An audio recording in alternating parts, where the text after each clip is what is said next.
تا دێت نرخی کەلوپەلی بیناسازی و خانوبەرە بەرز دەبێتەوە. ئێستا وەکو جاران هاوڵاتیان خانوو دروست ناکەن و بە ڕێژەی 170 دروستکردنی خانوو بەراورد بە 8 ساڵی ڕابردوو کەمی کردووە. ئێستا ئیدی شوێنکارەکانی فرۆشتنی چیمەنتۆ، شیش و بلۆک و کەرەستەکانی دیکە وەکو پێویست بازاڕیان نەماوە و کردوەتەنی هاواریان لێ هەڵساوە. سەبارەت بە پێشووتر سولفەی ئاقارە بوو لە ناو ئەم میلەتە، کابرا سولفەی ئاقاری وەرەگرت و هەڵەسا بە ئیشوکاری خانووەکەی، موادوشتی ئەکڕی و ئەبر بۆ بیناکە. ئێستا سولفەی ئاقار نەماوە و سەبارەت بە گرانی ئەمڕۆژ گاز گران بووە و هەموو شتەکان بگرە قات و ڕبعی زیایی کردووە. بۆ نمونە پێشە من گەڵابەیە لە من بۆ هاو بە 250,000، ئیمڕۆ بۆ بە 350,000، 100,000 زیایی کردووە. 18 مەتر لم. بۆ نمونە چیمەنتۆ، جاران ئێمە چیمەنتۆمانەوە بە 75,000 وەردە دەزیای کرد، ئێستا چۆتە 110,000. سەبارەت بە چیمەنتۆی تاسووجە، چیمەنتۆی داتا هەمووی گران بووە. لە هەر کەس دەپرسی بۆ هەڵێ گاز گرانە و حکومەتیش ڕۆژانە شتەکە جیاوەکە و کەسیش نییە لێی بپرسێتەوە. ئێستا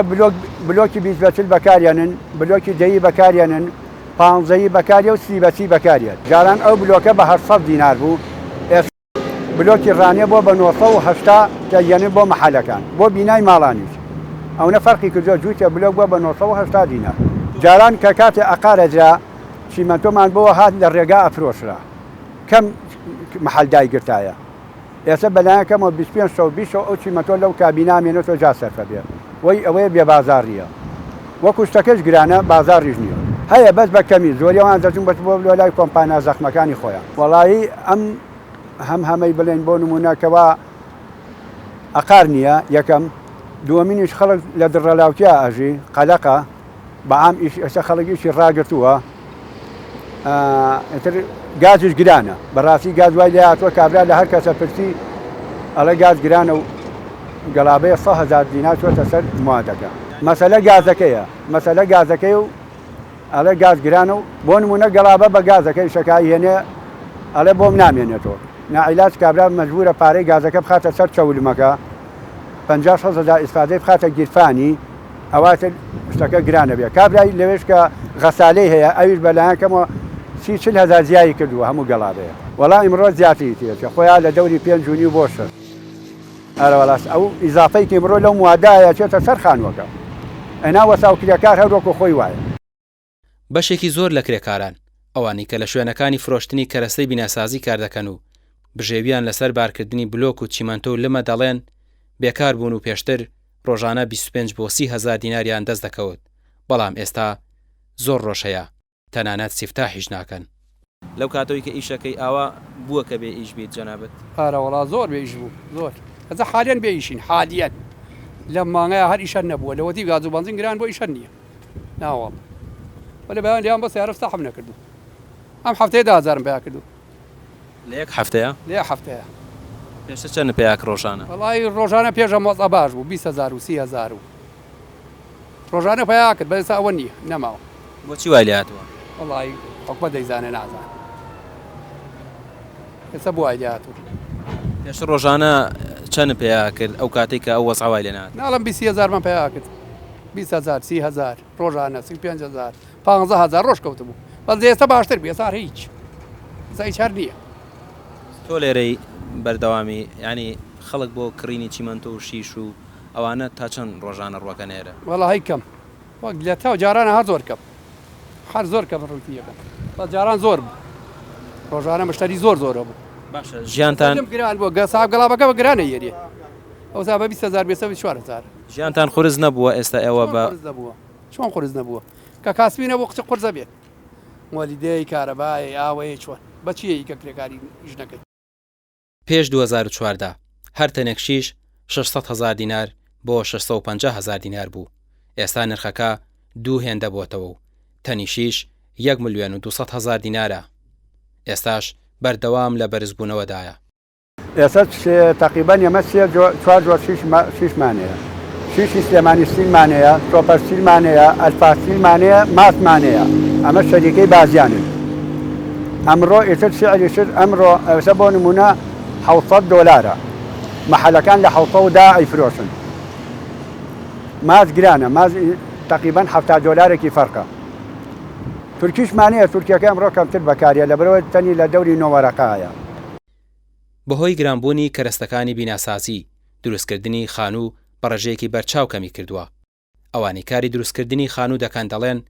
ناچارن بە نرخێکی کەمتر کار بکەن تا کاریان دەست بکەوێت پێشتر بەردەوام کاریان هەبووە بەڵام ئێستا لە مانگێکدا تەنها چەند ڕۆژێک کاریان هەیە و ئەویش بەڕێگەی ناسیاوەتی دەستیان دەکەوێت والله لە 2014 و 15 بڵێ ماشاءالله بەس جمعەکان مەجال هەبوو ئەگەر دانیژین ئەویش بەچ حاڵە بەڵام ئێستا ئەوەنەی لە ماڵەوەی لە ئیژنین جا ئیش و کاش بڵێ لە سعریشا فەرقی کردووە سعری ئێمە هەروە خۆیەتی بڵێ 2014 و 15 چۆن بوو سعرمان باش بوو بڵێ شت هەرزان بوو تەبەقێ پلێتمان بۆ نمونە ئەکڕی بە 35 دلار بۆ 40 دلار ئێستا بە 6 دلارە وەستا هەر لەگەڵمان بە 30,000 تا 35 ئێستا وەستا بە 45,000 سعری ئێمە بۆ نمونە بینە دەمانبەز سەق بە 25,000 بۆ 30,000 ئەگە بە پەم تێکرایە ئێستا هەر بۆ پارێ و بەڵام شتەکە دەسەر ئێمە گران کەوتووە والله حساب کە قاتونی و لەسەر ئێمە یان سعرەکەمان هەر لە شوێنی خۆیەتی بەڵێ مەواد و شت هەمووی گرانە بۆ نمونە پاکەتێ بزما کە شتێکی بەسیتەوە نیە لە بینایە بەکاری دێن بە 2,500 بۆ 3,000 وێستا بە 5,000 تەبەقێ پلێت بە 40 دلار وێستا بە 6 دلارە ئیش و کار بڵێ کەم بووە لە ڕووی معاش بەهۆی معاشەوە کاکە معاشەکە بدرێ ئیش ئێمەژە جوڵە خەڵک بیناکە خانووەکە ئێستا ئێمە بۆنەوە سعرێکن لە ئێمەش کەمترێکە ئیواشەوە چەندین وەستان پێشک دێ بڵێ ئیشی تیجاری گەوریان کرد ئێستا لە ماڵەوە دانیشتون لەبەرەوە ئیش زۆر کز بووە هەر زۆریش کز بووە هەروەڵا باز ئێستا سوپاس بخوا بڵێ ئێمە کۆمەڵە مقاول ئێستا زیاتر ئیشیان هەیە بەڵێ بەتەشی بڵێ بینای ماڵان کەم بۆ توانێ ها بڵێ کە لەم ماڵان بڵێ کابرا مەگەر خانووەکەی بفرۆشێ خانوویەکی هەرزانترە کڕە بیکڕێتەوانە خانوو دروستی کاتوانە ئەژنا وەکوی نەما بەس مقاول ئێستا ئیشی تۆزە باشترە ئێمەش زیاتر ئیش بۆ مقاولەکەی سەندیکای کرێکاران دەڵێت بەشێکی هۆکاری بێکاربوونی کرێکاران بۆ جێبەجێنەکردنی یاساکانی تایبەت بە کرێکاران دەگەڕێتەوە ڕێژەیەکی زۆر کرێکاری بیانی هاوردەی کوردستان کراون و بە کرێیەکی کەم کار دەکەن و شوێنیان بە کرێکاری ناوخۆیی لەق کردووە سەبارەت بە کەمبوونەوەی کار بۆ کرێکاران چەند هۆکارێکی جۆرا و جۆری هەیە ئەوەی جەنابەت باست کرد مەسەلەی پیشەسازیەوانە بە دڵنیایە وایە سەردەمی دنیا بەرەو پێشچوونێکی خێرا و تەکنەلۆژیای زۆر بە قوتی بەخۆبینیوە ئەمە هۆکارێکە کەوای کردووە کرێکاران لە شوێنکارەکانە لەو کارگە گشتیانی کە ئیژەکەن ڕێژەکانیان دابەزێ بۆ نیوە و جاری وایە لە نیوەش کەمتر ئەمە هۆکارێکە نەمانتوانیوە ئێمە بە یاسای کاری کۆنی ساڵی 1970 ئیشەکەین ئەم یاسایە هەندێک بڕگە و بابەتی تایە لەگەڵ ئەم سەردەمە نوێیان ناگونجێژینە خۆی یاساکە گەر دەقاو دەقەوکو خۆی جێبەجێکرێ بە دڵنیایەوە بەرژەوەندی کرێکارانی پاراستەوە بەڵام ئەمە یەکێکە لەو خاڵانە خاڵێکی تر لەوەیە کە باڕاستی بە هۆکاری زروفە سیاسی و ئیقلیمەکانی کە لە دەوروبەری ئەم وڵات و هەرێمی کوردستانەیە گوزەرێ جەنابتان لای جەنابتان و بینەران معلومە کە کرێکارانی بیانی بە لێشاوێکی زۆر ڕویان لەم هەرێمی کوردستانە کردووە جا ئەمانیش تەصنیفە بن بە پێی بۆچوونی ئێمە و کە کارمان تیا کردووە سێ زۆر کرێکاری بیانی هەیە لە هەرێمی کوردستانە کرێکاری چانەوانن کە بە ڕسمی داخلی هەرێمی کوردستانە بن حکوومەت مۆڵەت دەدا بە کۆمپانیەکان کە ئەمە ئێمە سەدان داواکاری و یاداشمان داوە بە حکوومەت کە حکوومەت پابەند بێ بەوەی کە کاتی خۆی ڕژێمی فاشی بەغا بڕیارێکی نێودەوڵەتی واژۆ کردووە کە ئەم بڕیارە لە تەواوی دنیا ئیش پێکرێ بەبێ کرێکارانی ناوخۆ لە شوێنکارەکانە ڕێژەکەیان لە 180 بێ هەروەکو ئەنجومەنی وەزیران و سەرۆکاتی حکوومەت چەند مانگێک بەر لە ئێستا بڕیاریاندا کە لە 170 بێ ئەم بڕیارە پێشتر هەبووە و لە 120 کرێکاری بیانی بێم کرێکارە بیانیانە بێ فەنی بنی هەر یەکێ لەو کرێکارە بیانیانی کە فەنین دە کرێکاری خۆماڵی فێری کارەکە بکەن بۆیە ئەم یاسایە پەیڕە و ناکرێت لە هەرێمی کوردستان جۆری شتر لەم کرێکارانە ئەوانن کە بە گەشتیاری لە ڕۆژهەڵاتەوە لە سووریاوە لە هەموو لاکانەوە کرێکار بە تایبەتی زۆرینی و کرێکارانە ڕۆژهڵاتن کە بە گەشتیاری داخلی هەرێمی کوردستانە بن ئەمانە ماگانە چن ڕێپێدانی گەشتیاریەکەیان تازاکەنەوە یەن لێرە کرێکاریەکەن بە نیوە قیمەت بەڕاستی ئەمەش هۆکارێکە لەوەی کە زەرەرزیانێکی زۆری لە کرێکارانی بیناسازی داوە هۆکارێکی تری ئەم کرێکارانە ئەوانن کە جەنابتان معلومە لە هەرێمی کوردستان ئەم هەموو کەمپا هەیە کە ئاوارەکانی تێدا دەژینم کرێک ئەم ئاوارانە بەیانی ڕۆژە بێتەوە ێنە دەرەوە لە شوێنکار و کارەکانە بە نیوە قیمەت ئیشەکەن کە ئەمانەش نە دەستەبەر نە یاسای کار نە هیچ شتێک نەیگرتونەتەوە چکە خۆیان تۆمار نەکردووە. هۆکارێک شرەوەیە کە بەڕاستی لە خواروی عێراقەوە هاوڵاتە عەرەبەکانی خواروی عێراق ئەمانە ڕوو لە هەرێمی کوردستانەکەن کە ئەمانە هیچ ڕێگریەک لەبەر دەمیانانی یانی ئەمانە گەشتیار نین ئەمانە کرێکاری بیانی نین ئەمانە هاوڵاتی ئەمە عێراقن و خۆیان ئەتوانن سەردانی کە شارەکان بکەن کە ئێوازانن لە ڕووی ئەمنیشەوە مەحاڵەتێکی خراپە کە چەندین هۆکار و چەندین کاری نابەجێ ڕووی داوە جەنابتان معلومە کە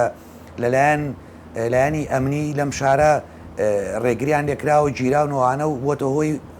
کوشتنی خەڵک لە شوێنکارەکانەوەوانە کە ئەمە خەلەلی شتریەوەیە کە وای کردووە ئەم خاڵانەی بۆ جەنابتم باس کرد بە شێوەیەکی گشتی وای کردووە هێزی کاری ناوخۆ لاوازکە لەگەڵ هەموو ئەمانەشە هێزی کاری ناوخۆی خۆمان ئەوانن کە کرێکاری بیناسازین بەڕاستی ئەم کرێکاری بیناسازیانە خاوەنیان نییە یعنی چۆن خاوەنیان نییە بە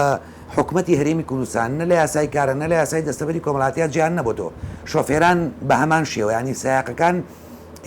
کرێکارن بە کرێگرتن لەسەر سیارەی بار هەڵگرەکان لە پاس و تەکسی و گەڵابۆ هەموو ئەمانە لەم هەرێمی کوردستانەیە بە هیچ شێوەیەک لە یاسایە جیان نەبووەوە کرێکاری بیناسازی ناتوانێت خۆی تۆ مارکا و دەستەبەری بۆ بکرێ و زەمانی بۆ بکرێ کرێکاریی بیناسازی قوربەسەر ئیژەکە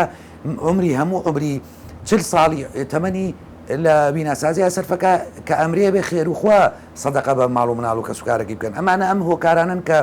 کرێکاری ناخۆی لاواز کردووە زایدەن خاڵی چکە ئەوەیە کە بەڕاستی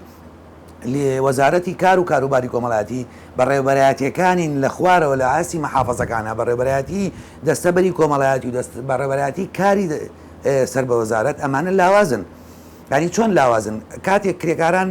لە شوێنکارەکانە ئەچن بۆ دەستەبەرکردنی ئەم کرێکارانە ینی یاساکە هەیە ڕێساکە هەیە هەمووی مەزبوطە هەمووی ڕێکوپێکە هەمووی مافەکانی وانی پاراستەوە بەڵام وای کردووە کە کاتێک کرێکارانی خۆماڵی پاری دەستەبەر ئەدەن کە ئێمە لەگەڵەوەیانین پارەکە وەرگرنەوە ئەوان کرێکاری خۆماڵی کە ئەوێ پاری دەستەبەر وەرگێتەوە بە ئەنوا ئەشکال هۆکاری جۆرا جۆر خەڵک نەبووە لە وڵاتەیە خەڵک نەخۆشە خەڵک کێشەی کۆمەڵایەتی هەیە بۆ بەم هۆکارانیانە پارەکە وەرگنەوە حکومەت و وەزارەتی کار دوای ساڵێکیاندادەوە لە کاتێکا کرێکاری بیانی کاتێ دەست لە کارەکەی لەگرێت لە مای 72 ساعتە پارەی دەستەبەرەکەی دێتەوە کە ئەمە ینی ڕوویەکی اقتصادی زۆر گەورە و گرنگیە نازانم حکومەت و لایەنە پەیوەندیدارەکان بۆ ئاوری لە نادەنەوە هەم ئەو کرێکارانی بە گەشتیاری داخڵە بن کرێکاریەکەن هەم ئەو کرێکارانی بە ڕسمی داخڵە بن لێرە دەستەبەریانگرێتەوە هەموو ئەمانە لە نجامی و لە نەتیجەیە کە کارەکانیان تەواوێ پارەکانیان بە مۆڵی کۆکەنەوە لەگەڵ خۆیان هەیبەنەوە بە وڵاتی خۆیان کە ئەمە اقتصادی ئەم وڵاتی دابەزانەوە ئێمە تێناگەین ئەگەر حکومەتی هەرێمی کوردستان و لایەنە پەیوەندیدار ئاوڕێکی جدی لە مافەکانی کرێکاران ناداتەوە ئاوڕێکی جدی لە هەلی کار ناداتەوە ئەی خۆ ئەبێ ئاوڕێکی جدی لە اقتصاد لە ئەمنیەت لە هەموو ئەم بوارانە باتەوە لە مەرێمی کوردستانیە کە بەڕاستی پێویستەکە گوێی جدی لە سندیکای کرێکاران بگرن چکە ئێمە معاناتەکان لای ئێمە زۆرە کەیسەکان لای ئێمە زۆرە ینی ئەمە بە شێوەیەکی گشتی کە زۆر لەمە زیاتر هەڵەگرێ من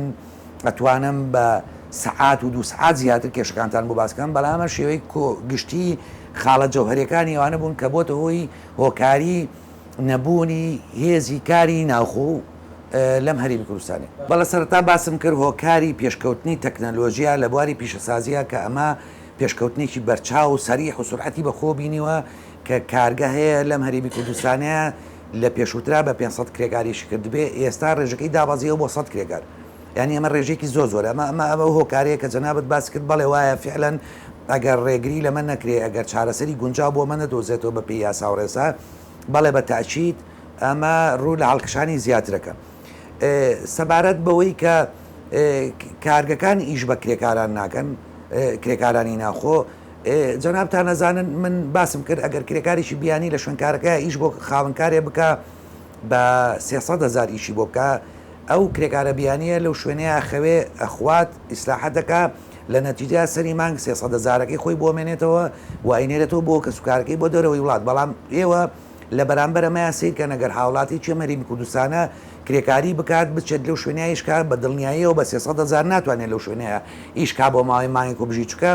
دیقەت بن مەساریفەکانی کری خان و خوێنکار تەلەبەی هەبێ نەخۆشیەکانی جەنابتان نەزانن ئەمانات تیش تەمینێک لە وڵاتیانە کەوتۆ سەر ئەو جوودی مرۆڤەکان کە خۆیانە بێ ئەم پێداویستیانی ژیانی خۆیان دابینکەن بۆیە لە بەرامبەرەوەیان پارێ بە شێوان ناکە ینی نیکەن کرێکارانی خۆماڵی ئەم ئیشە بە نیوە قیمەت ناکەن چووکە لە ئایندەیە لەسەری مانگە ئەم ڕێژەیە بەشی کرێخانەکانیان ناکە بەشی مەسرفی مناڵەکانیان ناکە ئەمە ئەو خەلە لە گەورەیە کە هێزی کار هێزی بێکاری بەرەو هەڵکشانە با کە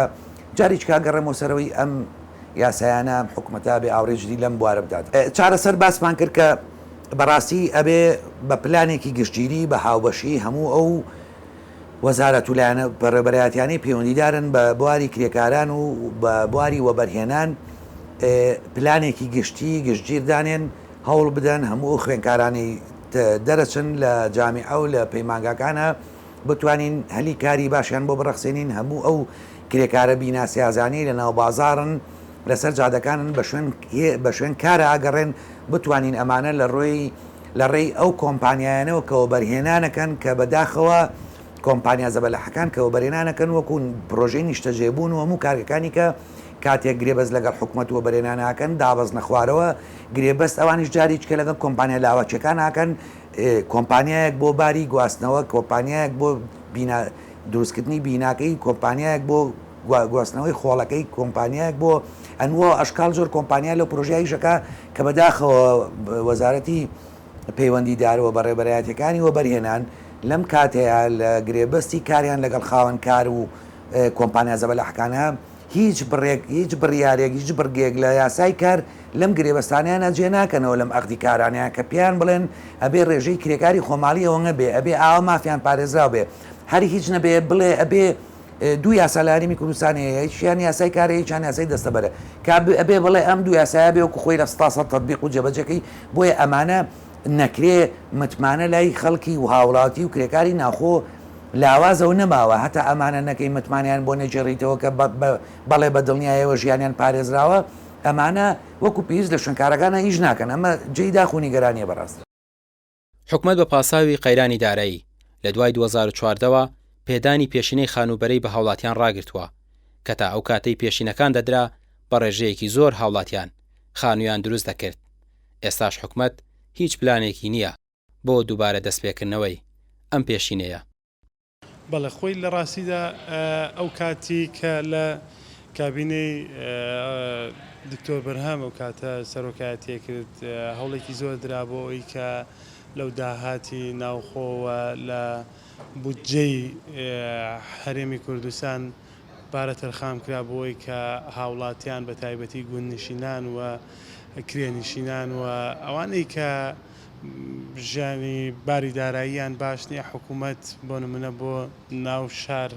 15 میلیۆن بۆ دەرەوەی شار دێهاتەکان 25 میلیۆن دیناری دابی نەکرد بۆ ئەوی هەموو هاوڵاتێک بتوانێت بێتە خاوەنی یەکەی نیشتەجێبوون یا خانووی خۆی بتوانێت کە ژیانی خۆی و فراهەم کاوە بۆ مستەقبەلی ماڵ و مناڵی و کارێکی زۆر باش بوو ئەو کاتە بۆ هاوڵاتیانی کوردستان و بژانەوەیکی زۆر ڕوویدا لە گەڕانەوە بۆ دێهاتەکان بۆ قەزا و ناحیەکان ئەمانە وای کرد کە هاوڵاتیانێکی زۆر سوودمەند بن لەم خزمەتگوزاریە حکوومەتی هەرێمی کوردستان کە دواتر بە قەرز ئەیگەڕێنێتەوە بۆ حکوومەت بەڵام بەداخەوە لە دوای ئەوەی کە ئابووری سەربەخۆوە نەوت بە هەنار دەکرا بۆ دەرەوە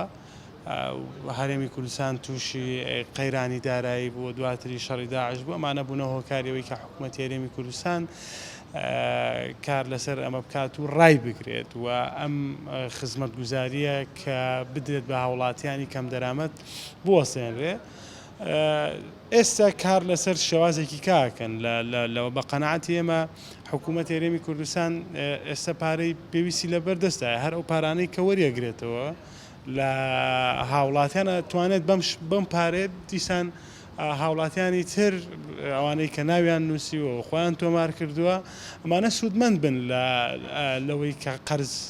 پارە بە قرز لە حکوومەت وەرگن و دواتر بیگەڕێنەوە بە ماوەی درێژخایەن چونکە ئەو پارەیە چێتە سندوقێکەوە بتوان بە ئیدامە بە بەردەوامی کاری لەسەر بکە بەڵام ئەوەی کە بینین عقلێتی حکومڕانیەکەی ئێستا و ئەم کابینەوەی کە زیاتر بازرگانەکان سوودمەندە بن بەوەی کە دابینکردنی زەوی لە شوێنی باشە و دواتر دروستکردنی شوقە و سیتیەکان ئەمە بۆتەوەی ئەوەی کە حکوومەت بێوێت زیاتر سوودمەند بە بازرگانەکان یان سەرمایهدارە هەڵتۆقیوەکان یان ئەوانەی کە بە ڕووکەش سەرمایهدارن و کەسانێکی بەرپرس یا حیزبی لە پشتەوەیە ئەمانە سوودمەند بن و دواتر لە کۆتاییدا لە ١٨٠ هاوڵاتیانی ئێمە کە ئێستا لە خوارد بۆ نمونە دەوڵەمەندیەوەن یان چینی وەسەتن یان هەژارن سوودمەند نابن لەمە ئەوانەی کە خاوەنی دەفتەرە دۆلارن لە پرۆژە نیشتە جێبوونەکانە سوودمەند دەبن بۆیە عقلێتەکە عقلەتێکە بۆ ئەوەی کە هەموو شتەکان بەرەو کەرتی تایبەت بڕوە و خزمەت گوزاری گشتی کە حکوومەت دابینیەکە ئەمانە هەمووی نێڵێتەوە حکوومەت ئێستا کار لەسەرەوەکە تەنها ئیش لەسەر دابینکردنی موچە و ئەی بینین ئێستا ئێمە لە مانگی نزیکە بین و لە مانگی هەشت هێشتا موچەی مانگی شەشی خوێندنی باڵا و هەندێک وەزارەت نەدراوە بۆیە عقلێتەکە ڕێگە نادا و ئەمەش زەرەری زۆری لە هاوڵاتیانداوە و یەکێک لە کێشەکان من لەم ماوەی کە پەیوەندیم پێکرا کوڕەشەهیدێکە بوو لە بە بۆنەی ئەوەی لە شەڕی داعشە بەشداریان کردووە ئەو خزمە ئەو پارەی کە قەرزی کە لەسەریان بووە ڕایان گرتو لەسەر پێشمەرگە دواتر ئێستا ئەو مانگانە ئەو ساڵانیان هەمووی کۆ کردوێتەوە ئەبێ بە یەک دەفعە بیداتەوە بە حکوومەت ئەمە بارگرانێکی زۆری دروست کردو وای لێ کردووە کە هاوڵاتیان بچن خانووەکانی خۆیان بفرۆشن بۆی ئەو قەرزەی حکوومەت بنەوە ینی هەیە 7 ملیۆنی کات لەبەری پێشمەرگە بووە یا پۆلیس بووە موچەکان لێبرنەکان وەسانویان بە شێوازێکی هاوڵاتی وەریگرتووە ئەو پێشینەی خانوبەرە بەڵام ئێستا حکوومەت ئەوێ لە ماوەیەکی کەمە هەر هەمووی کەڵەکە بووە لەسەری بۆیە سیستەمی ئیدارەدانەکەی خراپە و لە دژی بەرژەوەندی گشتیە و دژی هاوڵاتیانی کەم دەرامەتە و